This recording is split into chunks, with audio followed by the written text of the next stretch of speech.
ಅಂತೂ ಇಂತೂ ವಿಶ್ವದ ಮಹಾಯುದ್ಧ ಎಂಡ್ ಆಗೋದು ಫಿಕ್ಸ್ ಆಗುತ್ತೆ. ಜಾಗತಿಕ ಆರ್ಥಿಕತೆ ಮತ್ತು ತೈಲ ಮಾರುಕಟ್ಟೆಯನ್ನ ತಲ್ಲಣಗೊಳಿಸಿದ್ದ ಅಮೆರಿಕ ಹಾಗೂ ಇರಾನ್ ನಡುವಿನ ಮಹಾಸಮರಕ್ಕೆ ಶಾಶ್ವತ ಬ್ರೇಕ್ ಬೀಳುವ ಕಾಲ ಸನ್ನಿಹಿತವಾಗಿದೆ. ಉಭಯ ದೇಶಗಳ ನಡುವಿನ ಶಾಂತಿ ಒಪ್ಪಂದ ಅಂತಿಮಗೊಂಡಿದೆ ಎಂದು ಅಮೆರಿಕ ಅಧ್ಯಕ್ಷ ಟ್ರಂಪ್ ಘೋಷಿಸಿದ್ದಾರೆ. 107 ದಿನ ಕೊಲ್ಲಿ ಯುದ್ಧ ಬಳಿಕ ಜಗತ್ತಿಗೆ ಗುಡ್ ನ್ಯೂಸ್. ಕೊನೆಗೂ ಅಮೆರಿಕ ಇರಾನ್ ಶಾಂತಿ ಒಪ್ಪಂದ ಫೈನಲ್.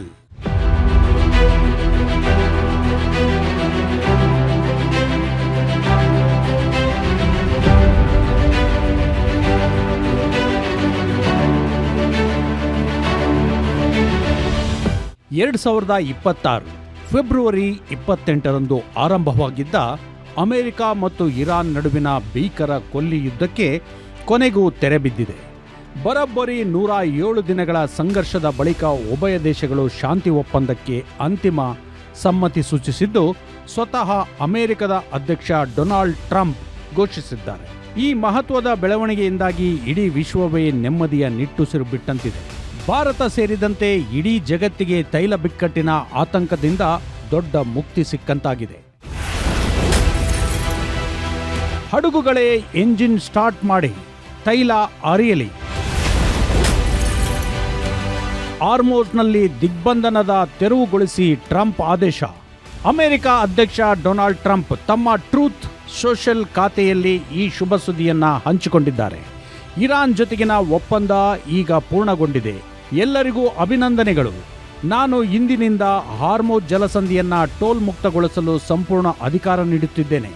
ಹಾಗೆಯೇ ಅಮೆರಿಕ ನೌಕಾಪಡೆ ದಿಗ್ಬಂಧನವನ್ನು ತಕ್ಷಣವೇ ತೆಗೆದುಹಾಕಲು ಆದೇಶಿಸಿದ್ದೇನೆ.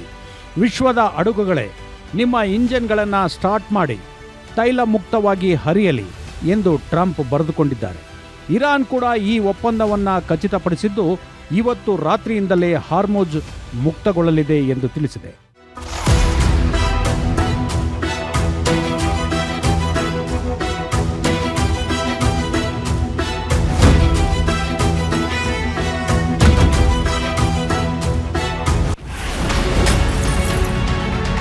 ಅಮೆರಿಕ ಇರಾನ್ ನಡುವೆ ಶಾಂತಿಗೆ 14 ಷರತ್ತು.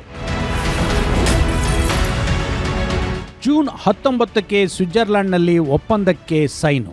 ಅಮೆರಿಕ ಮತ್ತು ಇರಾನ್ ನಡುವಿನ ಈ ಸಂಘರ್ಷ ತಣ್ಣಗಾಗಿಸಲು ಪಾಕಿಸ್ತಾನ ಪ್ರಮುಖ ಮಧ್ಯಸ್ಥಿಕೆ ವಹಿಸಿತ್ತು.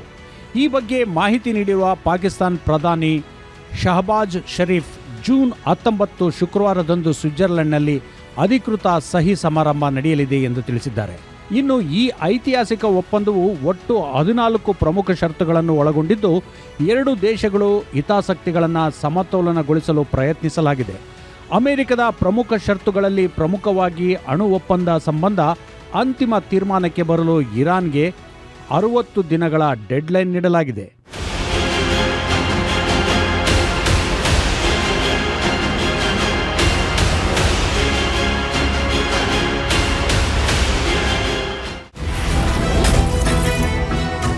ಅಮೆರಿಕದ ಮೇಲೆ ಇರಾನ್ಗೆ ಇನ್ನೂ ಡೌಟ್.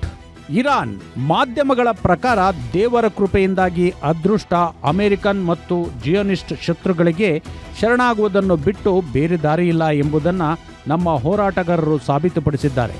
ಆದರೆ ಈ ಒಪ್ಪಂದದ ಅರ್ಥ ನಮ್ಮ ಶತ್ರುವನ್ನ ಪೂರ್ತಿಯಾಗಿ ನಂಬುವುದು ಎಂದಲ್ಲ. ಇದನ್ನು ಅಪನಂಬಿಕೆಯೊಂದಿಗೆ ಅಂತಿಮಗೊಳಿಸಲಾಗಿದೆ. ಅಮೆರಿಕದ ಬದ್ಧತೆಗಳನ್ನು ನಾವು ಸೂಕ್ಷ್ಮವಾಗಿ ಗಮನಿಸುತ್ತೇವೆ ಎಂದು ಇರಾನ್ ಹೇಳಿದೆ. ಅಮೆರಿಕ ಇರಾನ್ ಒಪ್ಪಂದಕ್ಕೆ ಇಸ್ರೇಲ್ ಖ್ಯಾತೆ. ಟ್ರಂಪ್ ವಿರುದ್ಧ ಬಂಡಾಯವೆದ್ರ ನೆತಾನ್ಯಾಹು.